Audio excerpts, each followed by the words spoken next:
اینجا کشور کوبا است، کشوری که طولانی ترین تحریم دنیا بهش خورده و از طرف آمریکا هم بوده این تحریم. و وقتی که وارد این کشور میشی انگار که سفر کردی به 60 سال گذشته. تمام این ماشینایی که میبینین ماشینای آمریکایی 60 70 80 سال به قبل.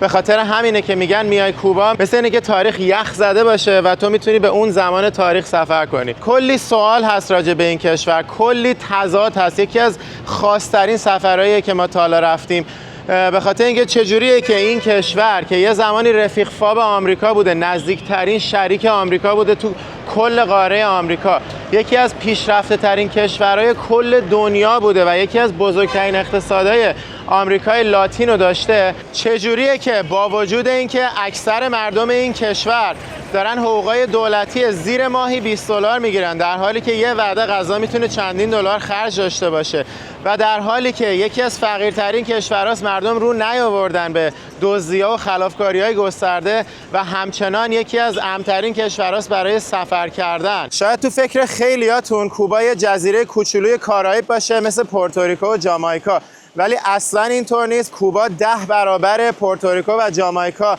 مساحت داره، بزرگترین جزیره کارائیبه و از تمام کشورهای آمریکای مرکزی بجز نیکاراگوئه بزرگتره و هم اندازه کشورهایی مثل یونان و انگلیسه. و کریستوفر کلمبوس که اولین بار پاشو گذاشته بوده تو این جزیره گفته بوده که اینجا زیباترین نقطه‌ایه که یه آدم به چشم میتونه ببینه و حتی 100 سال پیش توریستای آمریکایی بیش از هر کشور دیگه‌ای به کوبا سفر می‌کردن. به خاطر همین هم بوده که آمریکا خیلی دوست داشته که اینجا رو تحت کنترل و رفاقت خودش نگه داره که متاسفانه اینطور نمیمونه و الان شرایط کوبا خیلی فرق داره. توی این ویدیو جواب تمام این سوالا رو قراره با هم دیگه یاد بگیریم و تا آخرش با ما باشید. من نیکا، من حسین از کانال پرشین اکسپلوررز. این سفر یکی از آموزنده ترین سفرامونه. امیدوارم برای شما هم آموزنده و جذاب باشه. بزن به Si enamorarse sentir hondos dolores y condena a vivir entre miserias, yo te diera mi bien por tus amores, hasta la sangre que hierve en mis arterias, hasta la sangre.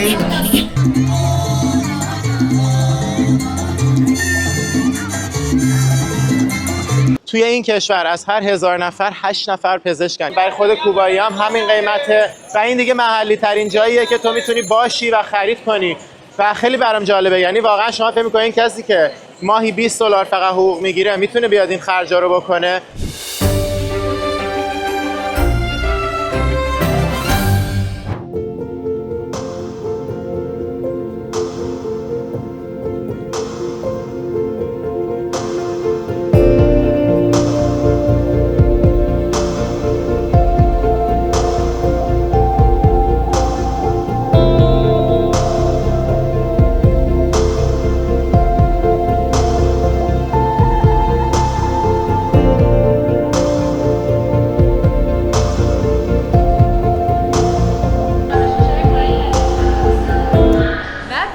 رسیدیم به کشور زیبای کوبا. خیلی قراره اینجا هیجان دارم. البته قراره یکم هم ناراحت بشیم به خاطر وضع فعلی مردم، ولی در کل شنیدم یکی از زیباترین کشورهای دنیاست. بزن بریم.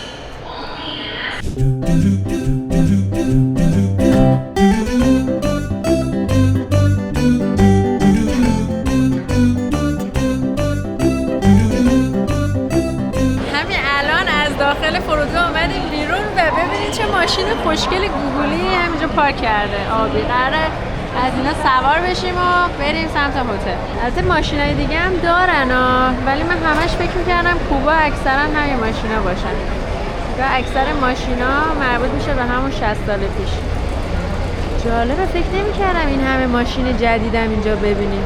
حالا به نظرت چرا این همه ماشین جدید در کنار ماشینای قدیمی وجود داره؟ برخلاف تصور خیلی‌ها کوبا همش همون ماشینای کلاسیک 60 70 سال پیش نیست. از اروپا ماشین میاد اینجا، به خصوص بعد از اینکه یه ذره اصلاحات کردن توی بازار که آدما میتونن ماشین شخصی وارد کنن، اینا زیاد شده. ولی حالا تو مرکز شهر که بریم میبینیم که هنوز ماشینای کلاسیک بیشتر از ماشینای جدیدن. اینجاها نه، اینجاها طرفای فرودگاه این جدیدا بیشتره. الان سوار یه تاکسی شدیم که به نظر خیلی ماشین مرتبی بود از بیرون ولی توش خیلی آشفته است. نگاه آره اینجوری همه جاش کنده شده، مثل که قطعات خودرو هم ندارن که اینا رو بتونن تعویض بکنن. ولی مهندسی موتورشون عالیه اینجاها، یعنی ماشینای قدیمی و سالیان سال موتوراشو زنده نگه می‌دارن. La Habana tiene un ritmo singular. Sus calles hablan en un tono sin igual.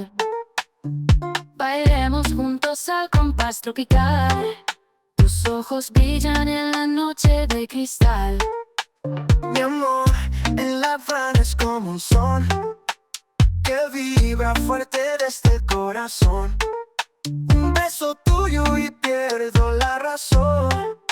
Bailamos juntos bajo luna y sol. Habana, na, na, tu corazón me llama. Habana, na, na, contigo hasta mañana. Las luces brillan como mil estrellas. Tus susurros son como las centellas. رسیدیم به هاوانای قدیم. صدای این کامیون هم در اومد. خیابون خوشگل و رنگارنگه. اینجا جاییه که ایربی‌ان‌بی که گرفتیم توشه اقامتمون. اینم از اتاق ما تو ایربی‌ان‌بی. چقدر پله داره یا خدا، چند تا پله باید بری. Bienvenidos a la casa. اینجا به همه این اقامتگاه هایی که از تو ایربی‌ان‌بی میگیرن میگن کاسا، خونه های شخصیه که تبدیل شده به اقامتگاه هایی که توش میمونن و خیلی مرسومه موندن توی این کاسه ها. آره این چقدر قشنگه. آره کلا کاسا تو زبان اسپانیایی یعنی خونه، ولی توی کوبا به طور خاص به معنی جاهای این اقامتگاه ها هم استفاده میشه. این هم محل فضای عمومیشه، چون اتاقای دیگه هم داره، بالکن داره. بریم ببینیم بالکنش چه خبره. چقدر نازه. ای خدا خیلی نمکه. حالا جالبه آمریکایی‌ها کلاً کسایی که آمریکا زندگی میکنن اگه بخوان سفر کنن به کوبا فقط اجازه دارن توی همین مدل اقامتگاه‌ها بمونن، توی ریزورت‌ها، اون هتل‌های 5 ستاره بغل آب و اینا اجازه ندارن بمونن، چون اکثر اون هتل‌های بزرگ تحت کنترل دولت کوباه و هر چیزی که بخواد پولش مستقیم به دولت کوبا برسه آمریکایی‌ها نمیتونن استفاده کنن. البته ما که در هر صورت ترجیح میدیم توی این جور جاها بمونیم وقتی سفر میکنیم، خیلی حس و حال محلی تر داره و داریم کمک میکنیم در واقع به محلی‌ها دیگه. آره کسب و کارشون. اینجا هم اتاق خود کسیه که ازش ایربی‌ان‌بی رو گرفتیم، اتاق شخصیشه، گفت هر کاری که دارین در بزنیم و میاد سراغمون. اینجا هم اتاق خودمونه که حالا داداش حسین هم قراره بیاد و به همون اینجا ملحق بشه. ببینید چقدر با نمکه. اینا مگنتاشه. یخچال هم برامون گذاشته با 2 تا آب معدنی بزرگ، تلویزیون گذاشته. به نظرم اتاق خوب و مرتبیه، فقط آینش خیلی افتضاحه که من فکر نصفه میتونیم اینور اونور خودمون ببینیم. مشکل ببین تمیزه ها داخلش. آره خراب شده. دستشویی حمامش رو انتظار نداشتم که صابون بزنم، برای همین صابون آورده بودم، ولی خوب شد شامپو هم آوردم چون که توی حمامش اصلا شامپو نداره. من خیلی به نظرم خوبه برای اینکه یه کشوری که 60 سال تحریم بوده درهای خیلی بلندی هم داره. Habana, una tu corazón me llama Habana, una contigo hasta mañana.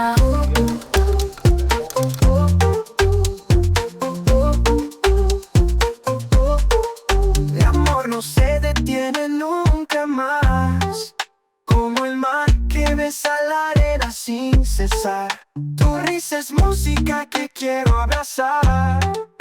Junto a ti en La Habana quiero despertar. دوستان ما خفت شدیم توسط یکی از این دوچرخه سواران که گفتش میخوام ببرمتون و جاهای مختلف رو نشونمون بده.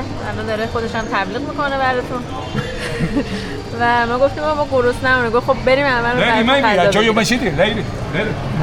اوکی میگه بعدا بهتون شهرمو نشون میدم.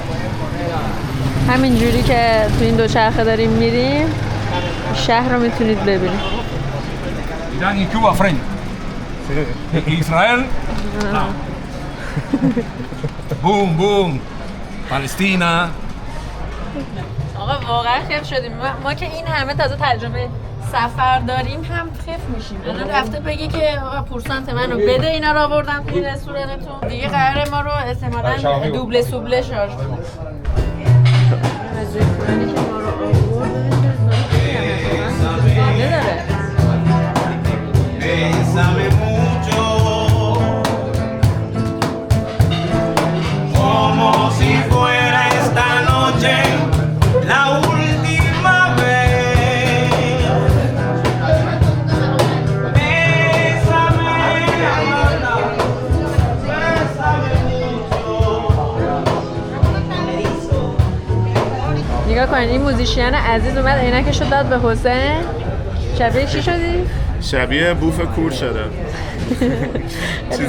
این آقای خیلی باحاله. گفت از کجا؟ این گفتیم از ایران. بعد شروع کرد گفت دانشگاه شیراز خیلی خوبه و سعدی خیلی خوبه و پرسپولیس. گفتی خودت هم شیرازی؟ بعد بهش بگی. آره خیلی بامزه بود. گفت بابا بزرگم سوریایی بوده واسه همین راجع به ایران میدونست و منم یه چیزایی ازش یاد گرفتم. اینجا خیلی توریستیه نگاه کنید. خیلی توریستیه ولی پالادرا یعنی بیزینس شخصی یه آدمه یا یه گروه از آدمه، ربطی به دولت نداره. اینا که اینجوری بهش میگن پالادرا، یعنی یکی از همون است. موهیتو پرامی نگاه کنین. نوشیدنیاش هم تازه گرون بود. مثلا بعد غذا $4 باشه، اینا نوشیدنیاش هم از $5 شروع میشه. اینم از اولین لابسترمون. قراره اینجا تورنمنت لابستر داشته باشیم و خودمون رو خفه کنیم. این البته لابسترش گرونه $20 ولی بازم خیلی قیمتش نسبت به آمریکا عالیه. آمریکا بگو قیمت چقدره برای لابستر؟ دیگه حداقل تو خود لس آنجلس همچین چیزی حداقل $60-70 هست و به بالا. آره دیگه به بالا. جای دیگه آمریکا هم دیگه مینیمم $40 اینا یه به جای خیلی ارزونه آمریکا. خب این دوستمون دیگه اومد کنار خودمون نشست که برای ما فقط بزنه.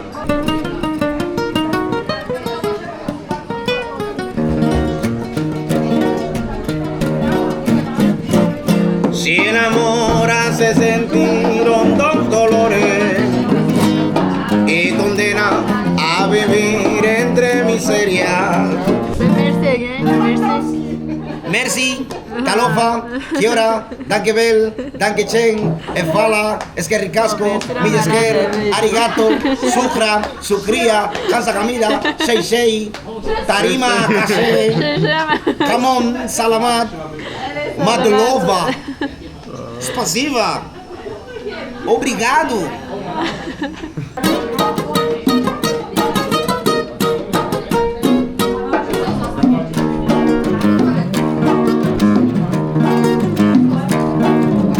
Cuando a Tokio llegué, sentí gran curiosidad, porque oí que pregonaban algo en toda la ciudad.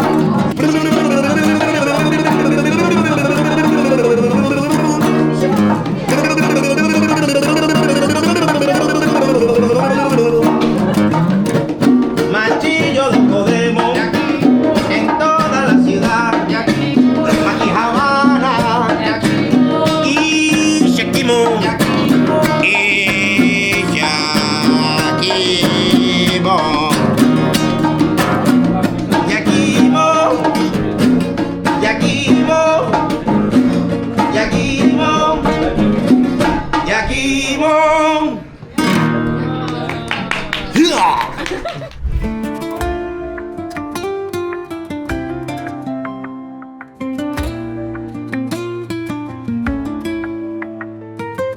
Caminé por la ciudad sin rumbo. La sombra de tu amor me sigue. Sueños rotos y promesas frías. یه بازار باحال پیدا کردیم سر راه. چه چیزای کار دستی باحال داره.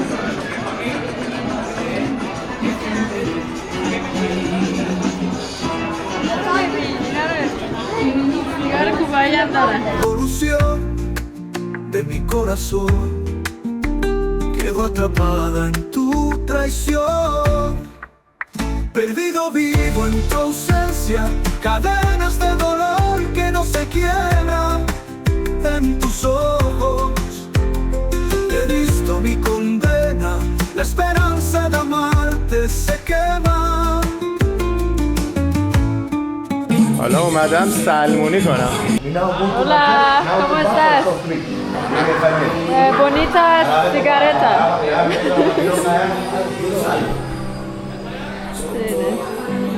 سیگاری میزنه دوستمون. خب حسین میبینم که خیلی آماده ای برای اینکه از این رو به اون رو بشی. خیلی بامزه است. قیمتش میدونی چند گفت؟ چقدر؟ 6 سنت. نه بابا 6 سنت؟ جدی میگی؟ حالا بعدش بپرسی مطمئن شی. نه ما که بیشتر میدیم ولی اون چیزی که گفت واقعی بود یا کیک بود؟ نگاه کن قسمت مانیکور هم داشت، یعنی من میتونستم حسین رو اینجا ول کنم بشینم ناخونام هم اینجا درست کنم. الکی رفتم اینقدر این دفعه ناخونای منو بد زدش که نگاه کن شبیه نوک اردک شده. آره ما میشه ترای؟ اوکی مثلا اینو ترای کن، سیگار کوباییه آقای دار. یه امتحان بکنم این چطوره؟ هنوز چیز هست روشن نیست که. خوبه؟ اوه عجب خوب میزنه حسین، به نظرم اینو براش ویزا بگیریم ببریم. به خدا هیچ کدوم از اینایی که تا حالا پیششون رفتیم انقدر خوب نزده. پشت همین سالن آرایشی یه دونه باره با یه کتابخونه. مردم میان اینجا قشنگ یه چیزی میزنن و درینک میگیرن و میشونن کتاب میخونن. یه چیزی هم که باید بگم اینه که این الکی گفته بود 20 پزو، $20 منظورش بود. مثلا $20 گرفت که بقیه موهاش هم درست بکنه. همونطور که فکر میکردیم اینجا هم سعی میکنن توریستا رو به قیمتای بالا شارژشون کنه. اینجا من رفتم یه دونه قهوه گرفتم که زده بود 20 پزو. بعد قهوهش ببینید چقدر کوچولوه، فکر کنم یه دونه شات قهوه است. پس اونجوری هم فکر نمی‌کردم قیمتا خیلی دیگه مفت باشه. من الان فکر کردم 20 پزو یه دونه قهوه بزرگ میده. فنجونش هم خیلی نازه. اینم از حسین جینگول از خوشگلاسیون برگشته، حدود 1 ساعت هم طول کشیده. نگاه استیل گنگو، نگاه ترکیب و رنگو، نگاه باعت مردو، خشم میندازه قلبو. خیلی طول کشید. خدایی خوب زد اینوریشو. نگاه چقدر خوب زده، اصلا عالی زده. به نظرم بعد برای این ویزا میگرفتی میبردی.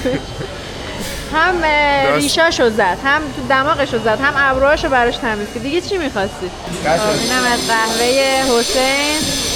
یه پسر خوبی بوده مارشو زده دیگه، جایزه بهش قهوه 20 پزویی دادن. میشه چقدر 20 پزو؟ میشه همون 6 سنت دیگه. 6 سنت آره. در کنار پیکان گوجه‌ای جوانان. Havana, una na. Half of my heart is in Havana, una na. Havana, una na. Half of my heart is in Havana, una na.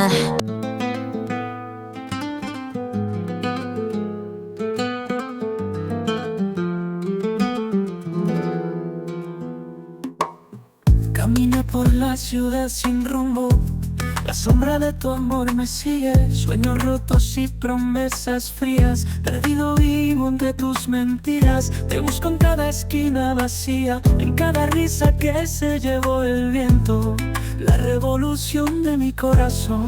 تو مثلا این میوه ها رو می‌خری از طبقه بالای خونه، بعد طرف می‌ذاری توی کیسه میکشی بالا. خیلی زندگی تنبل‌طور. برگشتیم به این بازار صنایع دستی. قیمتش قشنگ چطوره ها؟ حالا راجع به قیمتش بخوام بگم اینه که قیمتش منطقیه. مثلا هر 300 تا $1 میشه. الان برای مثال اینا سیگار برگی تقریبا $1. ولی مجسمه ها 6500 $20. این 900 نگاه کن، این $3 $3 نمیارزه. از این ماشین هم میخوام. خوشگله. ببین چقدر چیزای خوشگلی داره. من این خانومه رو که الان داره میپیچه برام گرفتمش حدود $8.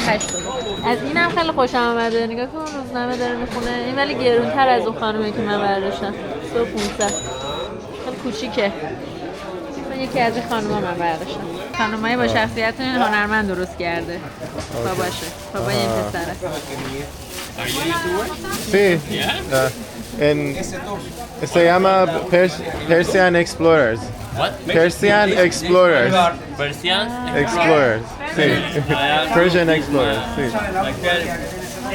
کارتشو ببین چه خوشگله. تلفنشه. خیلی خوشگله. من کاراش واقعا قشنگه. من این خانم‌ها رو خیلی خوشحال می‌شم. این بزرگا رو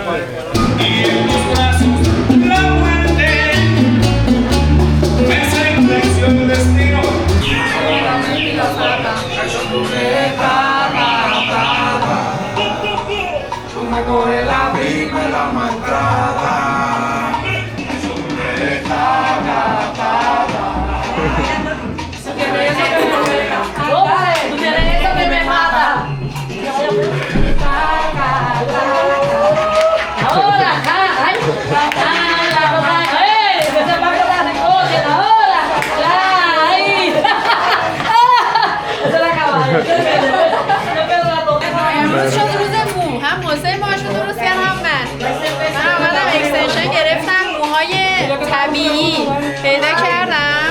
$140 $20 هم میدم که برام بذاره و این اولین باره که تو زندگیم دارم اکستنشن موی باز میذارم.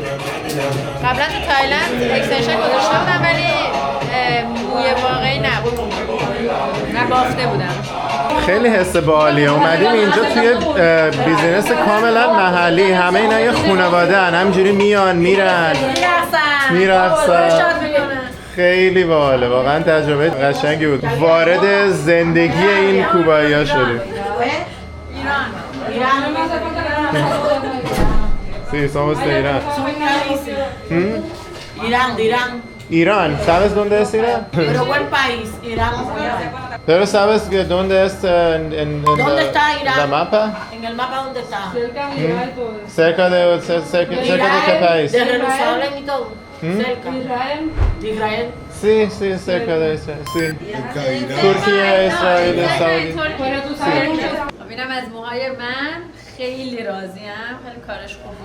چقدر خوب و طبیعی در من. آره خیلی رنگش میخوره به موها. ایوه مبارکه.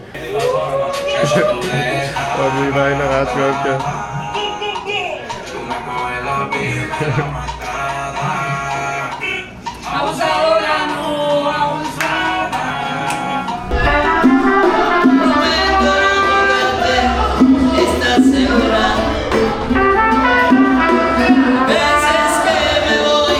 که درست کردم اومدیم که شام بخوریم توی رستورانی که بهمون پیشنهاد دادن و واقعا هم رستوران خوبیه با احسان.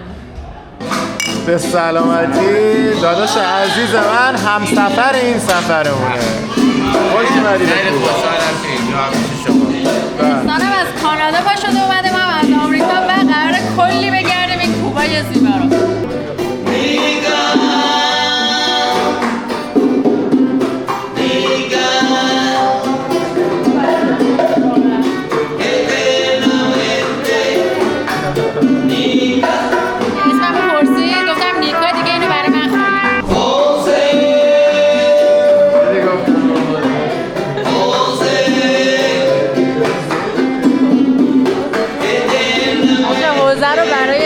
حسین بهش گفتم حسین، آخرم گفت حسین. دیگه چرا اینا سه روزه میگن؟ از اینا بعید آمریکایی ها اینجوری احسان بعدی توی چی بگم؟ احسان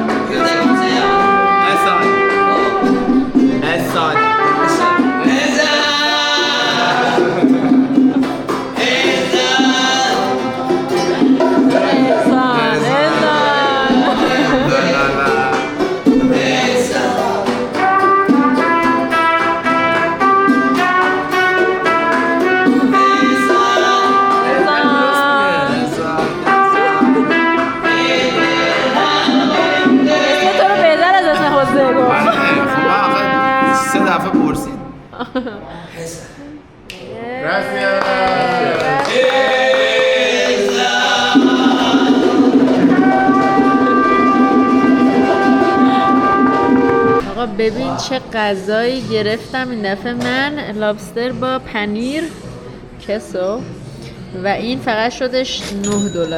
ببینی چه خفنه. گفتی کنارش سالاد هم میدن؟ این سالادشه؟ ها سالاد و برنج. آره جالبه. حسین تو چی گرفتی؟ من که مال منم لابستر با یه سس مخصوصی هنوز نیورده. الان می‌بینید. من همینو گرفتم. شما چی مال داری؟ من چند بود؟ همون $9. نصف این توی لقمه توی هالیفکس توی کانادا $25. نصف این. شاید یک سوم این. توی یه نونه به عنوان لابستر رول $25 تازه از فود تراک، نه که بری تو رستوران. تو رستوران به $9. حالا باید ببینیم طعمش چجوریه. با آناناس دیگه نه؟ بعد آناناس هست و سبزیجات تو حالت هوایین استایل گرفتی. آره. و این هم لابستر حسین که با سس مخصوصه. مالت هم خوشگله ها. آره همش دلانگیزه. الان بعد از 10 دقیقه شمردن پولی که باید به این رستوران بدیم آماده کردیم. این چقدر پوله؟ باید از کنار نشونش بدی نگاه. پول اینا 12800 پسوس شد پول غذامون که کلا میشه $40 با کلی لابستر و نوشیدنی و اینا که خوردیم شد $40 ولی $40 میشه انقدر پول خودشون. حالا قراره با هم دیگه صحبت کنیم راجع به اینکه چجوریه که اینا واحد پولشون انقدر کوچولوه، انقدر حقوقا پایینه ولی چرخه اقتصادی داره به یه طرز خیلی عجیب و مریضی میچرخه ولی پولی که دست مردمه این شکلیه.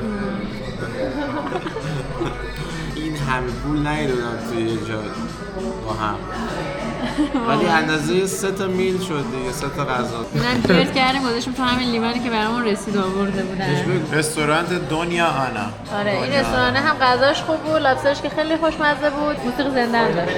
تفریحات شبانه برعکس کوبا. مشخصه که خیلی ذوق دارم بر موها.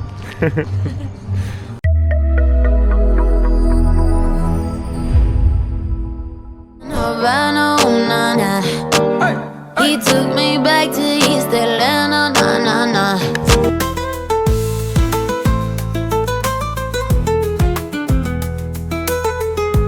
گشت و گذار اصلیمون رو توی مرکز شهر قدیم هاوانا یا هاوانا ویخا شروع کردیم و میخوایم بریم یکی از تجربه‌های اصلی اینجا رو تجربه کنیم. آره یه ماشین قراره اجاره بکنیم و بیفتیم توی دور شهر.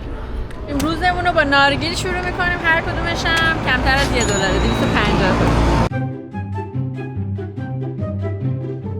چه بهداشتی دمش گرم.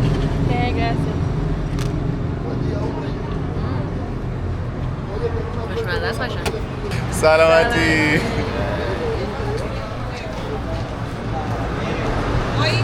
میوه ترابارشونه ها این قسمت.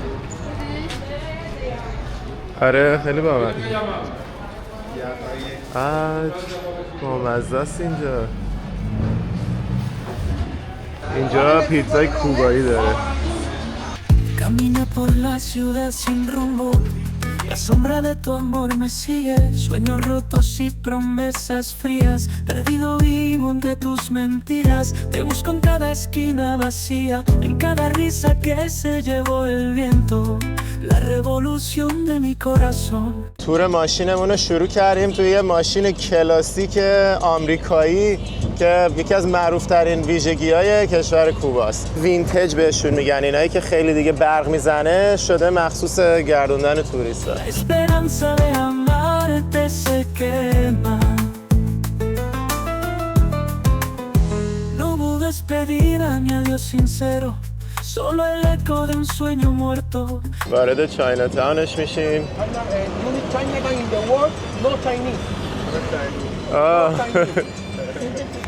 میگه تنها چاینا تاون دنیاست که هیچ چینی توش وجود نداره. Que tú callaste renace en cada lamento oscuro, perdido vivo en tu ausencia, cadenas de dolor que no se quiebran en tus ojos, he visto mi condena. اولین توقفمون کارخونه سیگار رومیو و جولیت. Here, no picture. Se quema.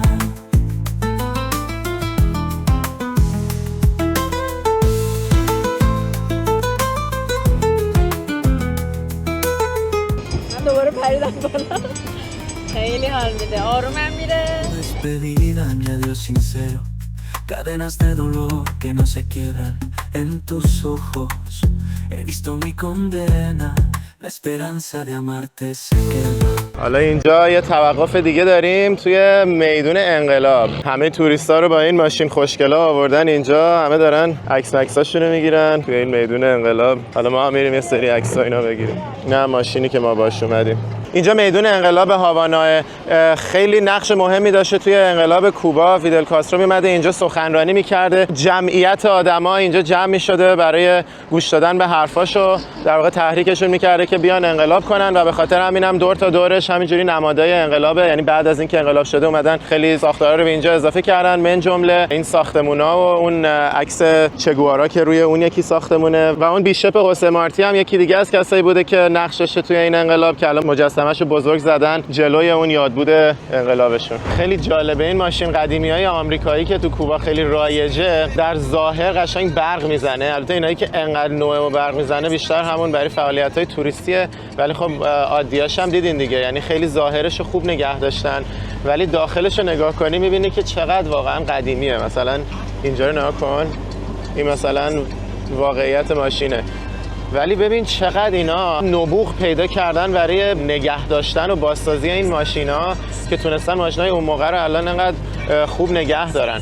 کلاً بعد از این انقلابشون یه مدت خب دولت کنترل همه چی رو به دست میگیره و الان یه ذره مثلا آزادتر شده و آدما میتونن صاحب مثلا خونه و ماشین و اینا باشن. اون موقع یه مدت میاد کنترل همه چی رو به دست میگیره. ماشین جدیدی که اگرم قرار بوده وارد بشه خود دولت باید وارد میکرده، به خاطر همین ماشینای شخصی که میمونه همش مال قبل از انقلاب بوده. یعنی نمیاد ماشینا رو از دست آدما بگیره، ولی ماشینای شخصی مال همون زمان اینا هی دیگه برای اینکه بتونن ماشین خودشونو داشته باشن کوبایی‌ها مجبور بودن یاد بگیرن و اخت بشن با اینکه چجوری اون ماشینا رو حفظ کنن و این میشه که این قابلیت رو پیدا میکنن که این موتورها رو الان این موتورها مثلا هر کدومشون چه میدونم چند میلیون کیلومتر مثلا کار کرده ولی همچنان داره استفاده میشه. واقعا جالبه. ولی خب تو سالهای اخیرتر چون یه ذره مثلا آزادتر کردن این چیزا رو، خیلی ماشینای اروپایی و اینا میبینی که مالکیت شخصی داره و مثلا ماشینای دولتی هم که تو کل این مدت وارد میشده به هر حال، ولی اصل ماشینای کوبایی همون موقع از آمریکا وارد شده بوده قبل انقلاب. به خاطر همینه که میگن انگار کوبا یخ زده توی 60-70 سال پیش آمریکا. یکی جایی که توقف کردیم اسمش هست بوسکه دلا هاوانا، به معنی جنگل هاوانا، برای دیدن این طبیعت جنگلی و استوایی زیبا و خوردن موهیتو توی این فضای قشنگ.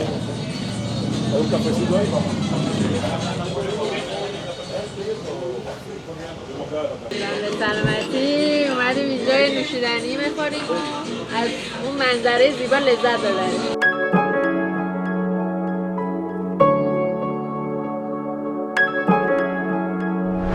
تجربه خیلی باحالی بود اینجا، ولی ببینین کلی ماشین قدیمی توریستی است که میان اینجا آدما رو میارن. یعنی یه تجربه خیلی توریستیه توی کوبا، ولی دیگه جزء بایداست دیگه. کلا این ماشینی که میگیری میای اینجا میگردوننت، با اون که فوق العاده توریستیه و با کوبایی‌ها خودشون نمیان این تجربه رو داشته باشن، چون خودشون دیگه هستن اینجا میان سر میزنن.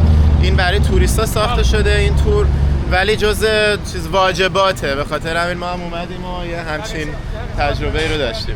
خیلی تجربه خوبی بود. این پژو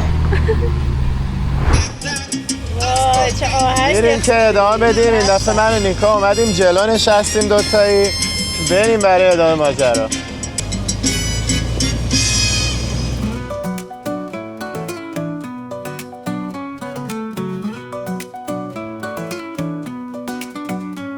Bajo el sol caribeño te encontré, con tus ojos de mar sin dirección. Bailamos en La Habana sin saber que en tus brazos hallaría la canción. Callejones con murmullos de ayer, con las luces que nos vieron nacer.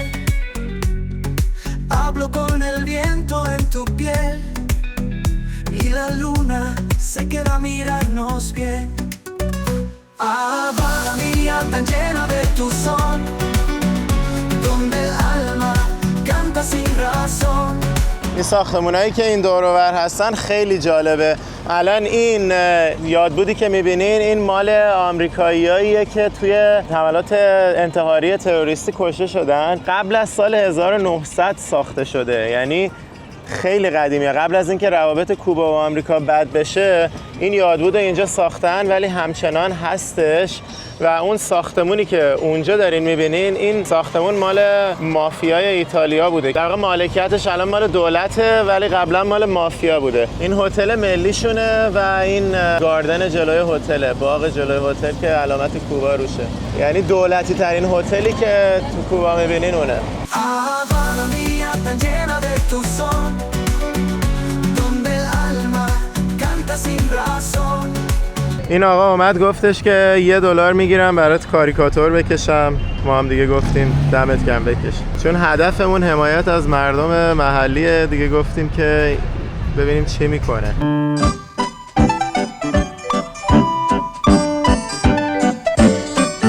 اینم عکس کاریکاتور احسان که اصلا شبیه خودش نشد. بچه تو کامنت ها بگین چقدر شبیه شد به از احسان. 1 تا 10. از 1 تا 10 نمره یه بده. دونه عکس کشید که بگه منم. فکر کنم خودشو کشید. قبول داری؟ خیلی بیشتر شبیه خودشه تا شبیه احسان. حالا تور ماشینمون تمام شد. اومدیم تو یکی از کوچه های خیلی محلی که کلی افراد دستفروش محلی رو میتونی ببینی. اومدیم اینجا یه قدمی بزنیم و یکم با آدما صحبت کنیم. Perdido vivo entre tus mentiras. حالا اینجا میتونیم فاز محلی خود کوبایی‌ها رو ببینیم. ببین خیلی برام جالبه. خودشون میان آبجوهای بزرگ میگیرن تو همین بارا، میشینن میخورن و ببین خیلی شادن. حالا ¿Cómo se llama? Yo soy José. ¿Eres de Habana? Ok. ¿Naciste aquí? Bueno, no. Muchas gracias. Es un buena vibra sí, aquí. چیزی که برام خیلی جالبه اینه که مثلا الان این آبجوه تقریبا مثلا $8-9 قیمتشه. بعد این همه آدم اینجا نشستن، خیلی فاز محلی دارن میخورن و لذت میبرن. یعنی این کاملا تضاد داره با این قضیه‌ای که مثلا کوبایی‌ها دارن ماهی $20 $30 در ماه حقوق میگیرن. قشنگ مغز آدم سوت میکشه وقتی این چیزا رو میبینه و حالا بیشتر راجع بهش صحبت میکنیم. گوجلب گرفتی؟ ازش حمایتش کنه. ¿Cómo se llama? Ineida. Inaira. Ineida María Rodríguez. Ah, mucho gusto. Mucho Gracias. gusto. ¿De qué país son? Okay, good. Sí, gracias. Gracias. ¿De qué país son? ایران. Perdido vivo en tu ausencia, cadenas de dolor que no se quiebran en tus ojos. Hola. Condena, la esperanza de amarte se quema. No hubo despedida ni adiós sincero. رفتیم آبجو گرفتیم و احسان میخواد به صورت شاتگان آبجوشو بخوره. به این حرکت میگن شاتگان. از پایین میخوری و مجبوری که تا ته بخوری وگرنه میریزه رود. نخورد تا ته. خورد تا ته. چرا بس باز کردی؟ این که 1 ثانیه شد که چیکار کردی؟ اشمام من هنوز حال خودم رو باز نکردم. تو هم میخوای شاتگان بزنی؟ نه با من میخوام قشنگ به سیب بزنم. یه عینک آفتابی هم از این آقا خریدیم. $5. $5 آره. عینک آفتابی ریبن تقلبی، امیدواریم که واقعا ضد آفتاب باشه. پیزوه. دکتر بند؟ دکتر پیزو یا همچین چیزی؟ د پیرو ولی دیگه امیدواریم که واقعا ضد یووی باشه. من کیف دور کمریمو توی فرودگاه تو کالیفرنیا جا گذاشتم تو همون LA که بودیم و همه عینکام رفت، همش هم همون تو گذاشته بودم. خلاصه دیگه گفتم یه دونه بگیرم حداقل چشام اینجا آسیب نمونه. آفتابش هم خیلی تنده. یکی از عجیب ترین چیزایی که تو کوبا به چشمون اومد و تازه با تجربه تونستیم خودمون اینو بفهمیم و خواستم براتون بازگو کنم. تا الان یکم به این قضیه واحد پولشون و اینا اشاره کردیم و میبینید که مثلا اینجا همه دارن خرج میکنن. مثلا الان ما تو این بازار دیدیم که دقیقاً همون قیمتایی که برای ما هست برای کوبایی‌ها هم همونه. مثلا همون عینک آفتابی که ما الان گرفتیم $5، مثلا یه عینک آفتابی دیگه یه کوبایی اومده بود بگیره مثلا به اون میگفت $8 حالا یه عینک دیگه. یعنی خودشون میان توی اینجور بازارها قشنگ خرج میکنن. این آبجویی که ما گرفتیم مثلا تقریبا $1 برای خود کوبایی هم همین قیمته و این دیگه محلی ترین جاییه که تو میتونی باشی و خرید کنی و خیلی برام جالبه. یعنی واقعا شما فکر میکنین کسی که ماهی $20 فقط حقوق میگیره میتونه بیاد این خرجا رو بکنه؟ حقیقتش اینه که اینجوری نیست. هیچکس تو این کشور با ماهی $20 به پایینی که دولت داره حقوق میده زندگی نمیکنه. با همین صاحب ایربی‌ان‌بیمون صحبت کردم فهمیدم که قضیه خیلی پیچیده تر از اینه. کلا اقتصاد این کشور با یه سیستم خیلی متفاوت و عجیبی داره میچرخه. خلاصش رو بخوام بگم هر کسی تو هر حرفه‌ای که هست از موقعیتی که داره میتونه استفاده کنه که پول خیلی بیشتری در بیاره نسبت به حقوقی که دولت بهش میده و سرچشمه تمام این پولی که وارد کشور میشه و به چرخه میفته صنعت توریسمه. ولی اینجوری نیست که اون پول فقط بیاد و فقط اون کسایی که تو صنعت توریسم هستن بهره ببرن از این پول اضافه‌ای که داره وارد کشور میشه. در واقع شما بهش اینجوری فکر کنین که مثلا اون کسی که تو صنعت توریسم داره کار میکنه، رستوران داره، ایربی‌ان‌بی داره، مثل همین کسی که صاحب ایربی‌ان‌بی ماست، اینا مثلا درآمد خیلی بالایی دارن به نسبت کسایی که حقوق دولتی میگیرن. اینا به دلار دارن درآمد کسب میکنن. حالا این آدما میرن توی جامعه پول خرج میکنن، چه دکتر باشه، چه مهندس باشه، چه هر حرفه دیگه‌ای باشه، یه راهی پیدا میکنه اضافه تر از حقوقی که دولت داره بهش میده شارژ کنه، مثلا کار طرفو سریعتر راه بندازه، توی بانک مثلا کار طرفو سریعتر راه بندازه، توی بیمارستان اتاق بهتری به طرف بده و این باعث میشه اون کسی که توی اون صنعت خاص هست بیشتر پول در بیاره. ولی فقط اون کسی که تو صنعت توریسم هست توانایی اینو نداره که پول بیشتر رو بده برای اون خدمات. چون که شما در نظر بگیر الان اون دکتره پول اضافه تر رو میگیره که اتاق بهتری بده به طرف یا زودتر کارش رو راه بندازه. حالا اون دکتره وضع مالی به نسبت بهتری داره. همون پزشک وقتی که بره پیش یه مهندس بخواد خرید کنه، اون مهندسه برای اینکه زودتر کارش رو راه بندازه یا بهتر کارش رو راه بندازه پول بیشتری میگیره. اون حقوقدانه به همچنین. اون داروسازه مثلا کسی که داره تو داروسازی کار میکنه، قاعدتا دولت داره دارو رو به همه مجانی میده ولی همیشه اینجا کمبود دارو هست. چرا؟ به خاطر اینکه دارو یه مقدار خیلی محدودیش به صورت مجانی در اختیار مردم قرار میگیره، بقیه‌شو اون داروسازه میذاره کنار و میبره توی بازار سیاه میفروشه. از اون طرف داروسازه به خاطر همون دکتره که داره پول بیشتری میگیره، به همون مهندسه، به همون کسی که تو صنعت توریسمه داره گرونتر میفروشه و از اون طرف داروسازه وضع مالیش به نسبت بهتر میشه و این هی میچرخه توی اقتصاد. یعنی همین جوری این پول توریسم که وارد کشور میشه وارد چرخه اقتصادی میشه و همه دارن خیلی بیشتر از اون درآمد $20 که دولت بهش میده زندگی میکنن. فلسفه کمونیسم اینه که دولت تمام اقتصاد کشور رو کنترل کنه، ولی الان کشور تو شرایط قرار داره که خیلی فاصله داره با اون کمونیسم مطلق و خود دولت یعنی دوست داره ادعا کنه که ما مثلا دولت سوسیالیستی هستیم، کمونیستی هستیم، داریم تمام گردش اقتصاد رو توی کشور کنترل میکنیم. واقعا اینجوری نیست. یه چیزی که خیلی جالبه اینه که تو سالهای اخیر اقتصاد کشور رو آورده به اقتصاد دلاری. یعنی حتی تو شاید 3 سال پیش اگه می اومدی کوبا، اگه می‌خواستی دلار خرج کنی با نرخ دولتی برات حساب می‌کردن. یعنی مثلا میگفتن که دلار تو فرض کن مثلا 25 پسوس ارزش داره، در صورتی که در حقیقت مثلا 60 پسوس 70 پسوس ارزش داشت، ولی تو باید میرفتی تبدیل میکردی که تو پاچت نره. الان دیگه اینجوری نیست. الان همه دارن دلار خرج میکنن. الان قیمتا رو به تو دلار میدن، اگه بخوای به جاش پسوس بدی ضرب در 300 خورده‌ای میکنن که ارزش امروز پسوسه و بهت میگن انقدر باید بدی. خود کوبایی‌ها دارن اینجا دلار خرج میکنن، همه اکثرا تو جیبشون دلار هم هست. چون که دیدین دیگه چه وضعیه. مثلا ما اگه بخوایم فقط پسوس خرج کنیم بعد انقدر پول با خودمون حمل کنیم هر روز، ولی خب مثلا انقدر پسوس برمی‌داریم بقیه‌اش دلار برمی‌داریم. خود کوبایی‌ها هم دارن همین کارو میکنن.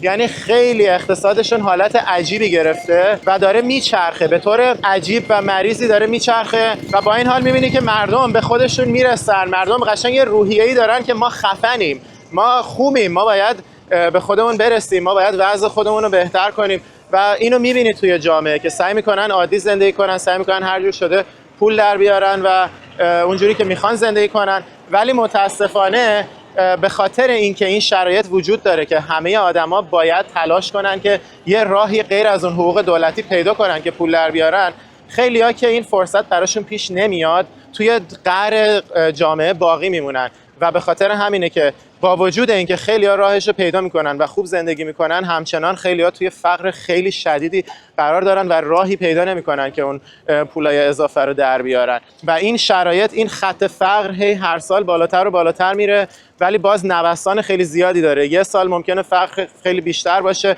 یه سال دیگه می‌بینی آدمای بیشتری راههای بیشتری پیدا میکنن برای پول درآوردن و باز دوباره زندگی عادی رو برای خودشون ایجاد میکنن. واقعاً اصلا یه سیستمیه که این صاحب ایربی‌ان‌بی بود میگفتش که تا وقتی که توی اون فقر قرار نگیری، تا وقتی که توی اون شرایط قرار نگیری، اصلا نمیتونی درک کنی که آدما چه راههای مبتکرانه‌ای پیدا میکنن برای پول درآوردن و برای بهتر کردن شرایط زندگی خودشون. نمیخوام بگم که وضعیت مردم کوبا خوبه، فقط میخوام بگم که واقعاً چقدر آدما میتونن ابتکار داشته باشن، چقدر میتونن تلاش کنن، انگیزه داشته باشن برای ساختن یه زندگی بهتر برای خودشون و من واقعاً مردم کوبا رو تحسین میکنم و امیدوارم که شرایطشون بتونه بهتر و بهتر بشه. حالا اینکه چجوری اصلا به اینجا رسیدن و باز قراره که بیشتر راجع بهش صحبت کنیم توی جایی که میریم و راجع به تاریخ کوبا و اینکه چجوری به اینجا رسید کامل حرف میزنیم. چند تا نکته دیگه راجع به شرایط عجیب اقتصادی که توش هستن میخواستم بگم.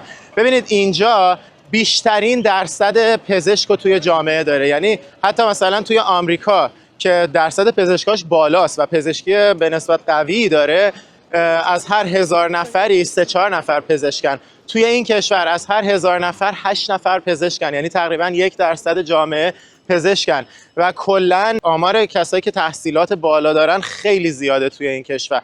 بعد این پزشکا دارن مثلا ماهی $20 حقوق میگیرن. چجوری همچین چیزی ممکنه که وقتی طرف میتونه بره توی صنعت توریسم کار کنه، ماهی مثلا حداقل $1000 حقوق بگیره توی صنعت توریسم، بعد میره پزشک میشه به جاش؟ چرا اصلا همچین چیزی رو میبینی؟ به خاطر اینه که اولا که پزشکا شرایط متفاوتی دارن. یکیش همونه که گفتم، مثلا میتونن از موقعیتشون استفاده کنن و خیلی فراتر از اون پولی که دولت بهشون میده پول در بیارن.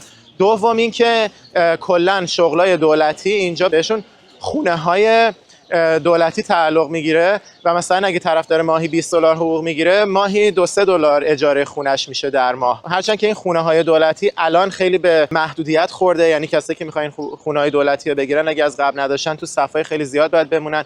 یعنی اینجوری نیست که بگی که چقدر خوب مثلا دولت داره بهشون خونه مجانی میده، ولی خب اونایی که از قبل بودن و شغلای دولتی داشتن بالاخره یه زمان اینا رو گرفتن و الان دارن باهاش زندگی میکنن، در واقع هزینه مسکن ندارن و کلاً هم این پزشکا یکی از انگیزه‌های دیگه‌شون اینه که میتونن برن بیرون از کشور کار کنن. کشور کوبا بزرگترین صادرکننده پزشک توی کل دنیا از لحاظ، یعنی به نسبت تعداد جمعیتش. پزشکای کوبایی تو کل دنیا معروفن، میرن تو کشورهای مختلف به صورت مأموریتی کار میکنن، یه بخشی از حقوق خودشون میگیرن که میگن دوربر 20% حقوق خود پزشک میگیره، بقیهش میرسه به دولت. یعنی در واقع دولت کوبا با دولت‌های دیگه قرارداد میبنده، میگه من این پزشکا رو به شما میدم، شما یه حقوق پزشک معمولی رو بهشون بدین، 70-80% مستقیم میدن به دولت، بقیهش میرسه به اون پزشک. با این حال با اون که اکثرش داره به دولت میرسه، براشون جذابه. اولا که دیگه مالیات اضافه رو اون پول نمیدن، دوماً که دارن چندین برابر اکثر مردم کوبا پول در میارن و این سرمایه براشون سرمایه‌ای میشه که وقتی برگشتن کوبا میتونن بیان اینجا نمیدونم ملک بخرن، کارهای خیلی زیادی باهاش بکنن و خیلی از پزشکا هم میرن تو کشورهای دیگه و همونجا پناهنده میشن میمونن. اینم یه فرصتیه که برن از این کشور کلا دیگه در برن. به خاطر همین پزشکی همچنان با اون که انقدر حقوق پایینی داره، حرفه خیلی پرطرفداریه و هر کدوم از حرفه‌های دیگه این کشور هم یه ویژگی داره که باعث میشه آدما بهش جذب بشن. به خاطر همینه که اینجوری نشده که همه حرفه‌ها از بین بره و فقط حرفه توریسم باقی بمونه. حالا کسایی که فقط به حقوق دولت اکتفا میکنن، قضیه اینه که کلا دولت غذای کوپنی میده به آدما. یعنی شما اینجا میری رستوران غذا میخوری، چه کوبایی باشی چه غیر کوبایی، حداقل واسه هر وعده غذا مثلا $2-3 دیگه پیاده میشی. به خاطر همین کسی که داره با ماهی 20 دلار زندگی میکنه نمیتونه هی بره رستوران غذا بخوره، حتی بخواد غذا مواد خام هم بخره غذا بپزه بازم نمیتونه. ولی مواد خام و دولت داره کوپنی میفروشه به آدما و خیلی‌ها مجبورن رو همون زندگی کنن.